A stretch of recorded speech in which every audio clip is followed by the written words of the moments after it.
Well, I should have been, my coach used to say, if you're not 10 minutes early for practice, you're late. So I should have been here 10 minutes early for this session. So I apologize for that, but it's super exciting to be in front of the brand innovators community, some of the finest marketers in the world. And we get to talk about this amazing topic, the metaverse, which everyone's, chattering about all the time. And even better when I get to interview this extraordinary individual, Radima Khan, and she's got this stellar background that everyone's going to be super pumped to hear about. She was with A16Z, a partner, and they've been defining Web3 since the very beginning. And then she went over to the hottest company in the NFT space, Dapper Lab. So Ridhima, I'm also proud to call you a friend, so welcome, and it's so exciting to be able to talk to you today. Looking forward to it, Leonard. Yeah, so why don't you tell the brand innovators community about your sort of journey from A16Z to Dapper Lab so they can get a little background on you.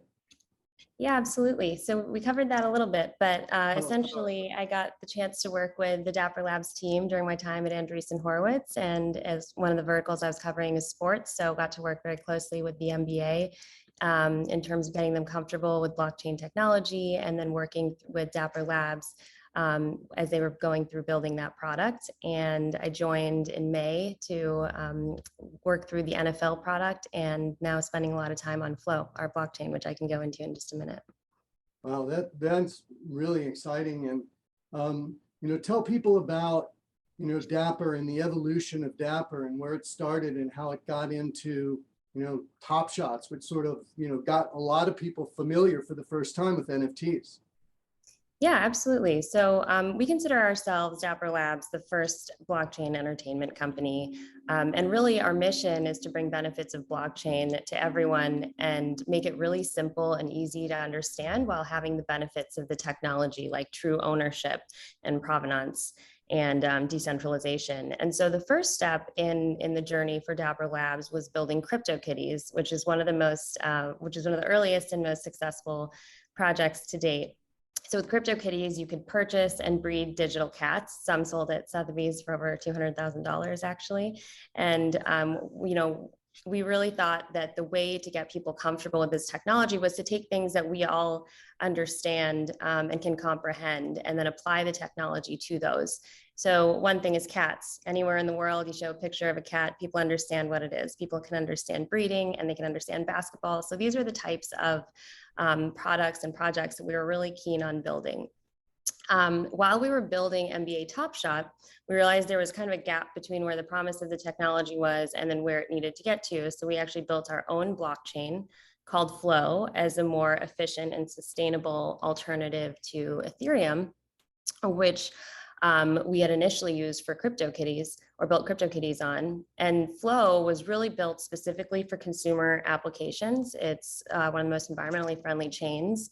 Today, we have over 5,000 developers building on Flow, over 3 million users, and over 1,000 companies built across gaming, art, music, fashion, social, wallets, entertainment, and sports, of course. And all the Dapper Studios products are built on Flow. So the Studios products include NBA Top Shot, which has done about $1 billion in revenue in the past year, has over 1 million users. NFL All Day, which we recently launched, and I encourage you all to sign up and to be on the wait list for that. UFC Strike, which recently sold out of its first drop, and many more to come. Wow, that's unbelievable. A lot of people say, especially with NBA Top Shots, well, why are we paying all this money for something that we could watch on YouTube? So why don't you explain the value proposition of an NBA Top Shot and how it was conceived and why you think it has been so wildly successful? Yeah, so I think that there's this fandom that exists, and there are different ways of expressing fandom. One way that we saw was these collectible trading cards. And we think that Top Shots and NFTs are really the next iteration of how fans are going to display their fandom and engage with the communities that also have a similar common interest. And so it's different from just watching a clip on YouTube because there's only a scarce amount that are minted. We also have an exclusive relationship with the NBA where there's only a limited number that are created or minted as well. And so when you own a Top Shot, you own that on the blockchain forever and everyone can see it. So it's cool because if a player purchases their own Top Shot, you can actually purchase it from them. Athletes and creators can actually see who's purchasing their moments and who their fans are and have a different type of relationship and connection to them and level of transparency, frankly, that hasn't existed before. I think to answer your other question around why I think it's been so successful, I think the fact that you're able to kind of track all these metrics, share with people what you're purchasing, I think our lives are incredibly becoming more digital. And so Web3 and the metaverse really empower individuals, change how communities form and grow, and how value is shared in digital worlds. And I really think that this is the first step in that direction. So storytelling and fan experiences will never be the same. Well, speaking of storytelling and fan experience, have you seen the Top Shots community grow? And is there anything special and unique about sort of the interaction among people in the Top Shots community? Yeah, our community is a core piece of why our products have become so successful. I think both on Discord, but really on every social platform, our community is able to engage directly with us at Dapper Labs. They're constantly providing feedback on our products and what they're like and what they don't like. And I think really having that direct communication with our fan base and having a community where people, like a digital community where people can gather around a shared interest is really valuable, and discussing it in real time. I think it's actually probably increased the amount that people are watching sports in some instances. Yeah, I think that's probably right. It just, activates even greater their engagement with the sport and with the athletes. So what are the athletes in the NBA saying to you about Top Shots? I mean, it became kind of part of the vernacular of players right off the bat, right? Yeah, absolutely. It's really fun to hear, folks say, put it on Top Shot that. It's becoming kind of a verb. So anytime there's a really exciting moment, I think internally on all of our Slack channels, we get very excited because we can now put that into something that fans can re-engage with whenever they want. Yeah. So since you were sort of the leader in, the NFT, certainly in the sports evolution of NFTs, how would you describe the methodology needed and required to develop, market, launch, and ultimately sell out of an NFT drop? Sure. So I think there are a lot of components that go into it. We have an amazing team. We have about 475 people now at Dapper Labs, and we have a team focused on creative. So our creative team has a 10-step process really that they go through to ensure that the product that we're producing is really relevant and true to the brand that they're building it for. And so I think the creative plays a huge role. We have an amazing product team that develops these products, a live ops team that's constantly tracking the activity that's happening. And the great thing about digital collectibles versus physical collectibles is that you can make data-driven decisions based on what you're seeing. I think the other thing that's really important to consider is the packs that we drop. So the way that it works is, let's say there's a pack drop Friday at noon. You get in the queue. Sometimes if you get in the queue even a few minutes before, I've been like 700,000th in line or something crazy. So the packs are scarce, but they're priced fairly. So you can buy a pack in many instances between $10 and $20, and you get a set of moments. And those moments range from being common to extremely rare. So it's really exciting to see what you can kind of open and get from those moments. And so there's a team that really focuses on the moments that are going into those packs, as well as, of course, our marketing and communications team, where we will announce different drops that are upcoming. And I think all of that kind of together plays a massive role. And of course, the technology, our engineers and everything it's built on to create really the user experience. So I would say that's really, really important. So when you go to any of our products, you don't need to know anything about blockchain in order to participate. All you do is sign up with an account and your wallet is created. And then from there, you can use a credit card to purchase. You don't need to transfer funds in any way. It's really a frictionless experience. And I think that, low barrier to entry is really what's caught on well. Yeah, so explain to people that aren't super familiar with the way that you acquire NFTs in the traditional way versus the way that Dapper has sort of eased the pain points for the consumer. Kind of take us through that, because I think that's interesting to people, because there are a lot of people just like, oh my gosh, what wallet do I need? How do I transfer this into crypto? How do I go and buy it? So talk a little bit about the sort of the evolution of that, so that the consumer is a little bit eased of the pain. Yeah, so what we've seen in the past and kind of why we built our blockchain flow was because we realized that sometimes when you were purchasing a Cryptokitty, for example, it would take like 2 weeks to get to you. So it was a really long process. In some instances with other products, you have to transfer funds into a wallet. You can only purchase with crypto.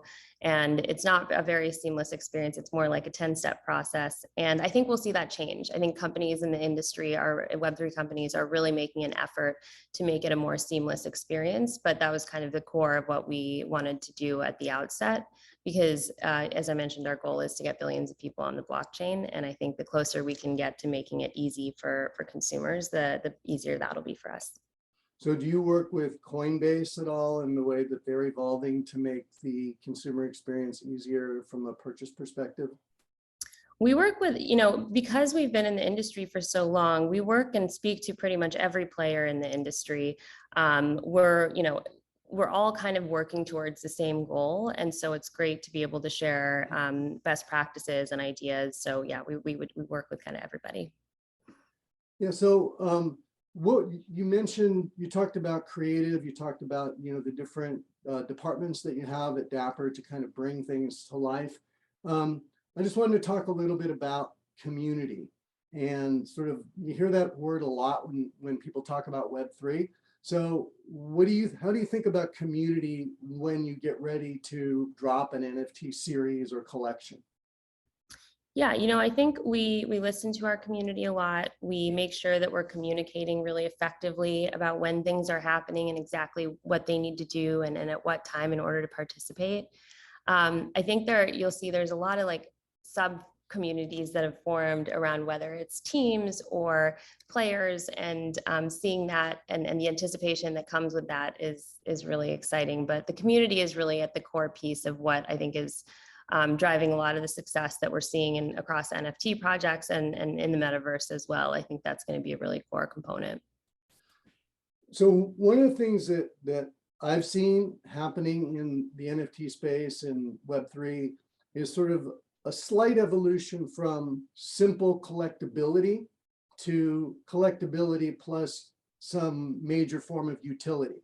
And we've kind of seen that in different membership model things that have been evolving lately, whether it's Gary Vee's VFriends or things of that nature. And brands are now starting to figure that out as well. So talk a little bit about how you see the future of NFTs evolving as a more valuable sort of like collection of assets that people can own. Yeah, so I think that when you think about people's NFT collections, they're really a representation of themselves in a way they may not have had the opportunity to express themselves before. So when you look at different projects like VFriends or Top Shot, or really any of them, I think it's around a shared passion, and that shared passion can be different depending on which project you're participating in. But I think that serving as a central kind of source of that type of new innovation, which is what we're seeing across the industry, is something that'll continue to foster different sub-communities across environments, depending on what people are most passionate about. Yeah, and we have a lot of brands out there listening today thinking about, well, how can I use this to benefit our company and connect more powerfully with our consumer?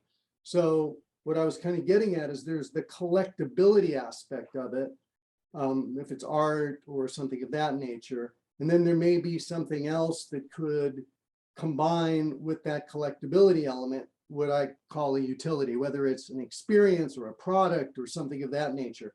Have you seen anything in what you've been looking at that speaks to this type of an evolution?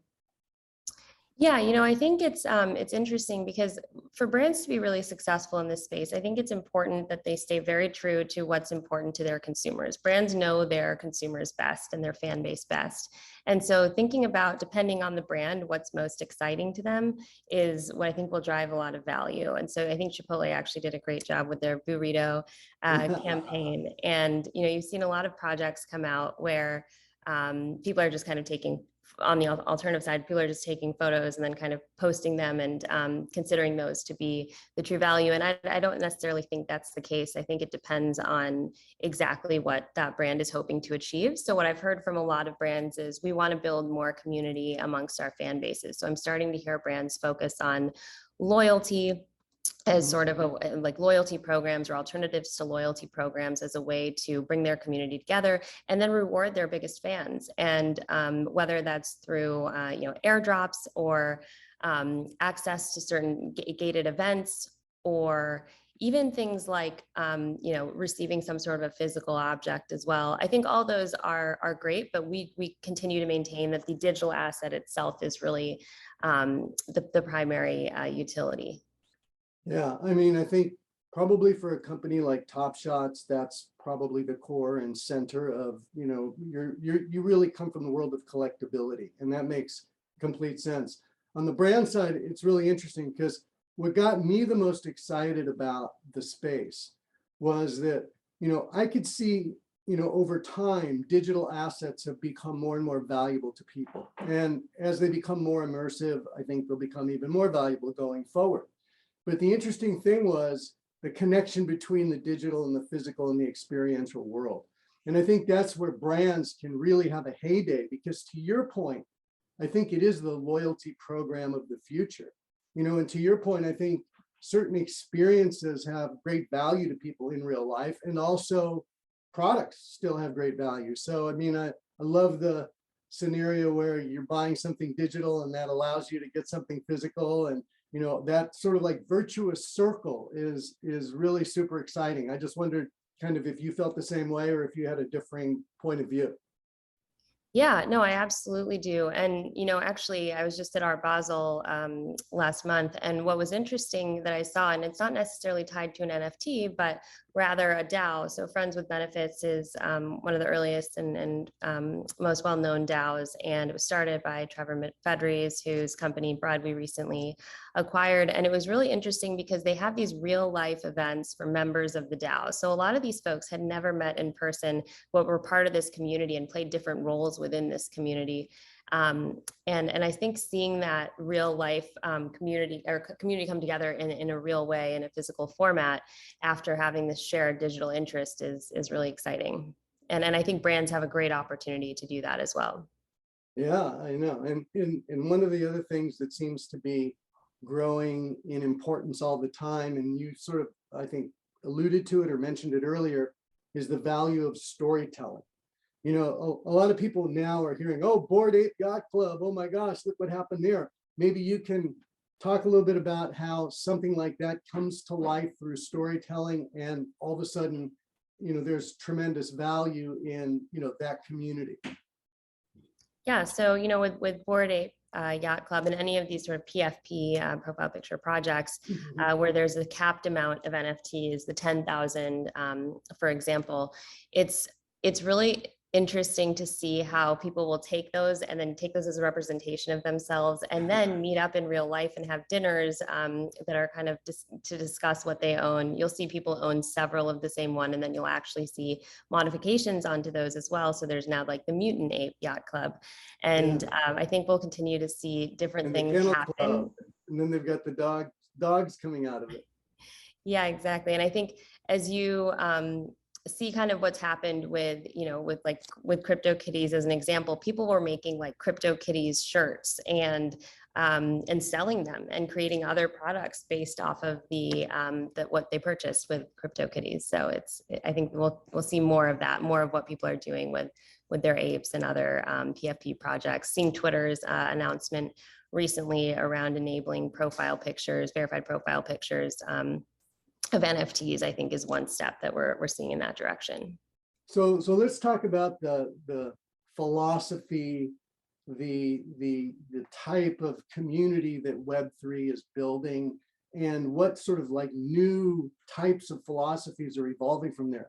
I was in Art Basel as well, and I was talking to an owner of a Cryptokitty, and he was pissed off because he wasn't allowed to take the IP that he owned in the Cryptokitty and exploit it because it was in the smart contract that it was going to be restricted. But generally speaking, and with Bored Ape Yacht Club, if you buy an ape, you can do whatever you want with that ape. You can use the IP in any way that you feel is appropriate. And in fact, remember a couple of the ape holders formed a rock band with Universal Music or some kind of an artistic collaboration. And you really have license to kind of do whatever you want in Web3. And there's this sort of almost decentralized, a lot of people operate with pseudonyms. A lot of times you can't see what they look like. It's kind of a mysterious new evolving world. What are your thoughts on all this? Yeah, I think it comes down to expression and in the traditional ways that we've done it with our name and our face and really personal attributes. I think this is just a new personal attribute. And so to see people that are taking, this type of content and then kind of making it their own, or having people's opinions of them really be based off of the things that they're saying or building or supporting is really kind of a new dimension to this whole world. And I think that's going to be a really great thing, especially for people who might express themselves in different ways than what we've seen traditionally. Yeah, I mean, I think that brands out there are used to licensing intellectual property or having some kind of a transaction that takes place if they were going to use any kind of IP in any of their marketing or products, etc. But theoretically, if you bought a Bored Ape, you would be able to use that on merchandise or in any way, shape, or form you wanted to. Isn't that right? Well, you can actually, and you can actually do it with Cryptokitties as well. So there's some really exciting ways that people can leverage what they're purchasing. Going forward, and I think that's the difference. I meant CryptoPunks. Sorry, I made a mistake. I know Cryptokitties you can. CryptoPunks, they put a restriction on, I believe. Right. Yeah. Sorry. It's okay. But yeah, I think that those are definitely ways that's kind of the benefit of Web 2 versus Web 3. I know in preparation for this, we were chatting, and I think that moving from Web 2, which is kind of a more centralized world, to a decentralized world where people have more control is really exciting, and part of the reason that I wanted to jump into the space, that I think a lot of others are making the jump as well. Yeah, so I think everybody would love to hear you explain a little more about the difference between Web 2 and Web 3, because in a sense, they're part of the metaverse in a way, because they're outside of the scope of real life. So, companies or it really comes from the gaming industry, right? Whether it be Fortnite or Roblox or any of those. Could you just talk a little bit about Web 2 and what exists in those worlds and how Web 3 changes the game? Yeah, so really quite simply, Web 2 represents more sort of centralized ownership, and Web 3 is decentralized ownership. So it's not everything is owned by one person. It's kind of like the community of people own what we're discussing right now. So I think that's a really compelling piece of it, is that it's just not as centralized. And when you think about, and we can kind of talk through the components of the metaverse. There's things like, basically that it never resets or pauses or ends. It kind of continues indefinitely. And even sort of pre-scheduled and live events will happen just like they do in real life, but that's an experience for everyone to kind of consistently in real time live. I think these types of things make the metaverse and a really compelling value prop. And we can talk through more attributes later as well. Yeah. And just to kind of, go a little deeper into what you said about the decentralized worlds of Web 2. So just to clarify, if you're in Roblox or if you're in, let's say, Fortnite, and you have a skin in Fortnite, you don't own that skin and you can't transport it outside of the game, right? I mean, it's not owned in the form of an NFT. It's really centralized in that one platform. Whereas in Web 3, you can buy something in the form of an NFT, you actually own it and it's registered on the blockchain. Is that a correct assessment? I think the real benefit of the metaverse and going forward, I think people are going to be able to buy digital items and then carry them with them everywhere they go. And you're starting to see, as I mentioned, some of the social platforms jump into that, where you can now display them in social platforms. I think you'll start to see that across games. It won't necessarily be tied to one game, but rather if you own that skin, you own it on the blockchain, so you can take it with you where you go. And the exciting part is that we're really just at the early innings of what that looks like today. Yeah, so I'm going to ask you a really, I don't want to say loaded question, but I know what your answer is going to be. But there's this controversy that exists between Mark Andreessen and A16 and Jack Dorsey and Twitter. And Jack Dorsey is accused A16 of owning the metaverse or Web3. And of course, A16 doesn't agree with that. So tell us about your view on that whole little controversy and how you sort of come out on it. I will probably steer clear of that question. Oh, come on. We all bug friends, Brand Innovators. Anyway, so, for everybody that's out there, A16 and Ridhima used to be an executive there, has made heavy investments in Web3 from day one, and has a lot of interest in companies that are doing great work in that space. And Jack Dorsey, who is the founder of Twitter, is acting like, well, it's just going to get centralized again because A16 is going to own it all. Now, it's just a fun sort of question. And people talk a lot about whether eventually it'll happen. Because when the internet first started, it wasn't centralized. And all of a sudden, the platforms started to own everything. Facebook, Twitter, Apple, all the big ones, obviously Google and all those folks. So it'll be interesting to see how Web3 evolves. Right now, the community is decentralized, egalitarian, democratization, creators are rewarded, there's a lot of freedom. And so it'll be fun to see how it evolves, and really interesting to see how it evolves. Yeah, absolutely. And, in A16Z's defense, I think they're investing in the technologies and in sort of the pipes as well that are creating the opportunity for a more decentralized world. And I think that's really important. Yeah, so I'm just looking at the comments here and seeing what people are wanting to ask you. And, I think one of the things I want to ask you, are there any great NFT experiences that are focused on women and gender equality and inclusivity? And I was just thinking of World of Women. Are you familiar with that project? And is that something that you lean into at all? Yeah, absolutely. It's really important to me that everybody has access, and to Dapper, that everybody has access to blockchain. I think World of Women is an amazing project. I think it's really important that women and underrepresented folks also really lean into the education piece of this. I think education is really power in this industry, and there's many ways you can self-educate.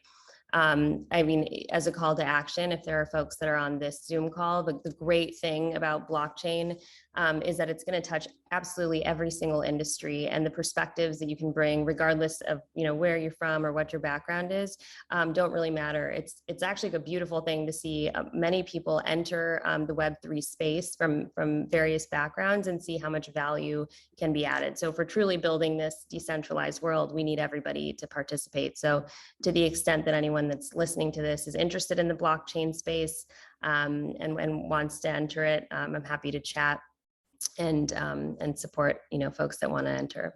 But I think it's great to see more. In fact, I was looking at some of the metrics, and it turns out that women are actually pretty on par with men when it comes to some of the purchasing here. And when you think about the future purchasing power too, I think there's a lot to be said around why there should be more projects that are geared towards women and everybody in general.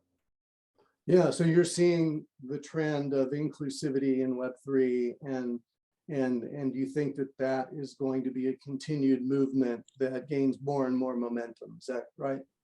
It is. I think we're not where we need to be yet, but I think we're definitely on a path to being there. When you look at the leadership team actually at Dapper, many of my peers are women, and our founder is a minority. And so I think seeing everybody have the ability to learn different, for example, programming languages, is really great. And I hope that more people lean into that. And I do see that being a trend in the future.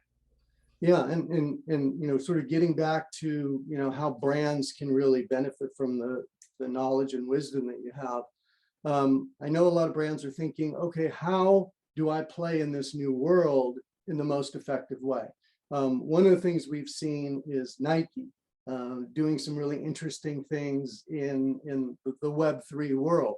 They just acquired a digital footwear company called Artifact. Are you familiar with that transaction? And tell us about what you think.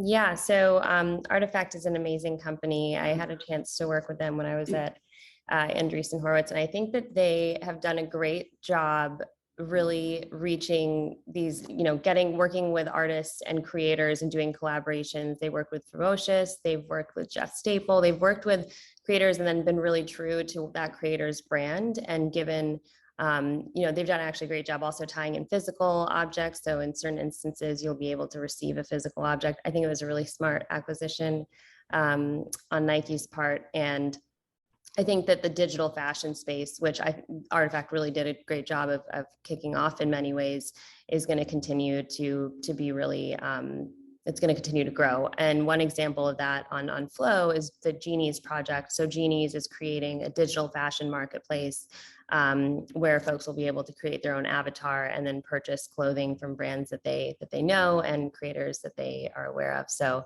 I think that the digital fashion space is going to be another area where we see a lot of good momentum. Yeah, I mean, if you think about it, if you have an avatar and you're in Web3 and you're walking around, you're going to want your fashion to be a reflection of your values or who you are, what you stand for. So I expect you to be all dressed up in Web3, Ridhima. You're going to be walking around styling like you do in real life, right? Absolutely. Yeah, no, I think that in the same way that I think everything we do in a physical world is really going to be how we also exist in a digital world. And so the same ways you can express yourselves with your clothes, as well as, other things you own or even furniture and things like that, I think you'll start to see more of that happening in this place that will exist and will exist for an unlimited amount of users. I think it'll provide people an opportunity to engage with people they might not otherwise have ever come across, again, around shared interests or just by happenstance. Yeah, so what are some of the benefits for like luxury brands to be, sort of advanced in Web3? Is it to prevent counterfeiting potentially because everything's registered on the blockchain? Is it to ensure that your marks are protected in that new world, and that if digital goods are sold, that you're getting the benefit of those? I mean, I think luxury brands are really circling a lot around the Web3 space. Yeah, I think in the same way that people want to own luxury brand items today in the real world, there's that desire is going to exist in a digital world, and there is better provenance and authenticity with it happening on the blockchain. For luxury brands, I think what's really cool about it is that there's this massive amount of people that may never be able to access the actual physical products, but in a virtual world, they could have access to them, and that access could be rewarded in whichever way the brand chooses. So if you want to reward people who are really passionate about your brand in terms of going to your website and engaging on social and so forth, that now you can actually reward those people and engage with those people that you might not otherwise have gotten access to because they can't afford your product. So I think lowering the barrier to entry and really figuring out who would purchase your product if they had the means to is really exciting. In the same way, there's Chris Dixon talks a lot about this curve where there's like a fan base where you can get access to and what you can kind of see. So the people, for example, within basketball who can actually afford tickets and go to the arena, but there's the bulk of the people that are under that curve may not ever go to a game in their life. So how do you get those fans who are true fans to engage with you in a different way? And I think ownership of that and enabling people to feel like they're a part of that part of that brand is really compelling. And so, so I think there's that where you can broaden your audience and broaden your consumer base, but there's also an opportunity to more deeply engage with your existing purchasers and consumers. And I think that's really compelling as well, because if someone's purchased, from a luxury brand standpoint, 10 bags, like you wouldn't maybe otherwise track or know that, but with blockchain, you could be aware of that. And maybe your biggest fans do deserve access that others don't get. And so it's kind of on both ends of the spectrum. Yeah, I mean, it gets into access, as you pointed out, and maybe giving access or availability to underserved people. You could look at it that way. And then getting back to earlier discussion, it can be used as sort of like the ultimate loyalty program, because you're rewarding your best customers in really interesting, fully integrated ways that before weren't available. So that's why, I'm in the camp who believes that NFTs are going to be massively adopted going forward by brands, because it's just another way for them to market to their consumer in a more powerful, integrated and amplified way that's super engaging and valued by the consumer. Yeah. And I think it's different for each brand. So when a brand comes to us and they say, we want to jump into the space, and many brands don't really know how to access it yet. We kind of I'll start by asking them, what's really important to you? What are your long-term goals? And what are your long-term goals and short-term goals as it comes to NFTs and blockchain, but also more broadly? Because I think the most successful projects we'll see are where some of those goals are aligned. And so once we have an understanding of what's really important, we then start thinking about, okay, what's your existing demographic, and how do you want to change that? Do you want to deepen that? Do we want to just focus on engaging with that? And that kind of ties into your goals. And then we'll think through, what does that fan base really care about? What's really authentic and native to them? What do they get excited about? And then you take that, and then you can build sort of an exciting proposition, which is, how many NFTs you drop and how frequently and what they look like and what the creative is like and what people can do with them. Those are all the types of questions I would be thinking about, and I would advise brands to think about as they're starting to dip their toe in. And I think a lot of brands feel, oh, sorry, go ahead. No, please finish.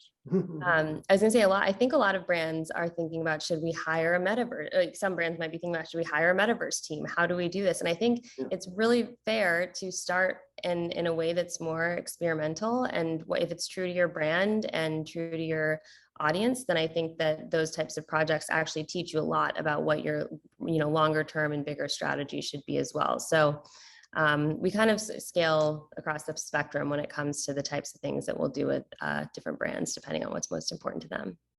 Aren't most of the brands that you at Dapper deal with like sports leagues and sports, people who are in the business of sport, and you're trying to figure out how to steer them into a place where they can effectively have a great collectible strategy, whether it's UFC or NBA or any of those other companies? Is that the sweet spot of what you do?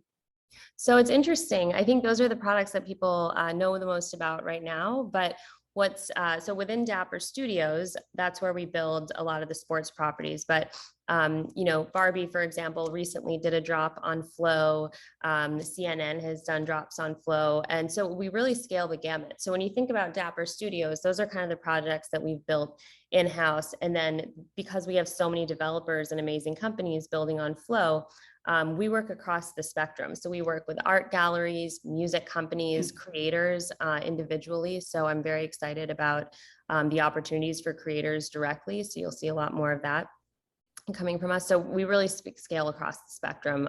Food brands, pretty much everybody you can think of. So a company would come to you and say, we're thinking about doing an NFT drop. What should we do? Yeah, absolutely. Yeah. Okay. Interesting. Because that takes me back to the conversation that you and I had when you were sort of thinking about your next chapter in your career, and we were sort of talking about brands and how that's such an evolving space.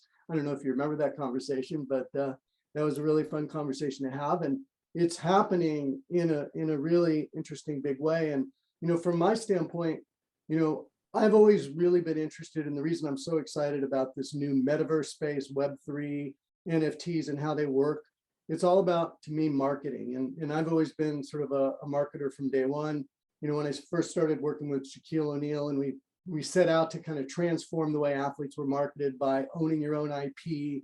And when the internet first, you know, became huge and everybody was looking to figure out how sports and entertainment properties could be launched, you know, I was actually even partners with Mark, your former boss, Mark Andreessen, in a thing called Digital Media Campus, where we launched sports and entertainment companies that were just digital only, you know, where it was direct to consumer. We launched the first ever direct to consumer footwear company, which failed because it just didn't have enough capital. But, you know, sometimes these new trends are so exciting. And now I think there's critical mass with respect to Web3. I think so many people are aware of it. It's not going anywhere. The momentum is building. And if you use an NFT sort of as that kind of like linchpin of loyalty for brands, and if you just have the right storytelling and community building and creative, just like you're talking about, I think it's a home run. So, you know, we're excited about the relationships that we're building in the space.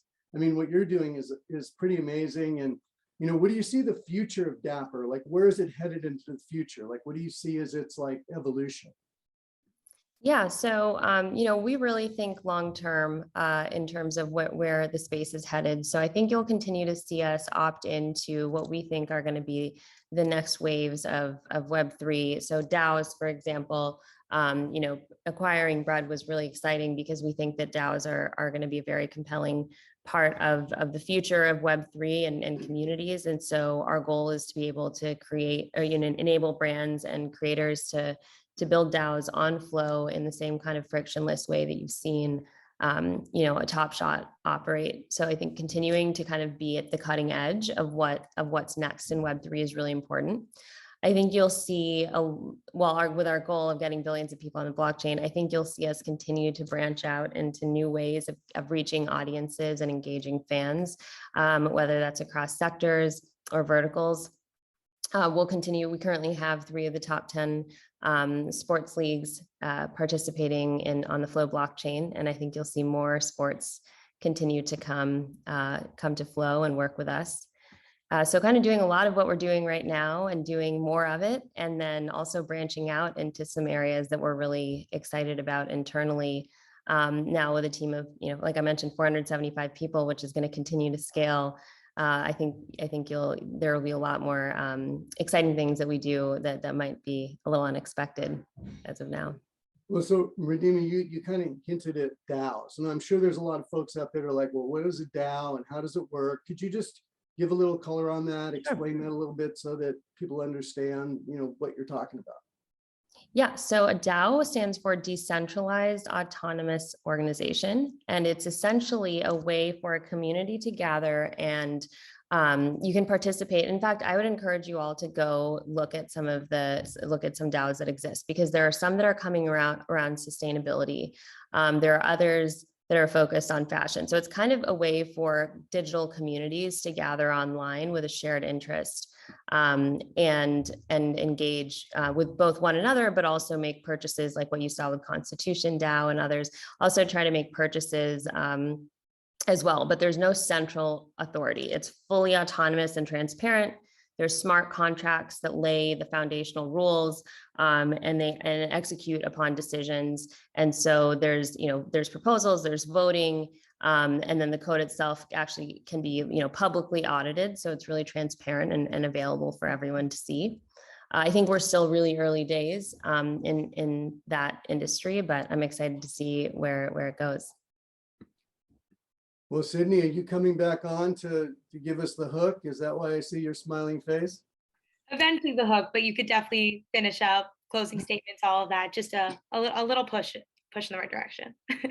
All right, so you want us to have a closing statement. So I can ask Ridhima where she thinks the biggest opportunity is for people in 2022. Where's the biggest opportunity that you can plant your flag so you can get some measurable results this year?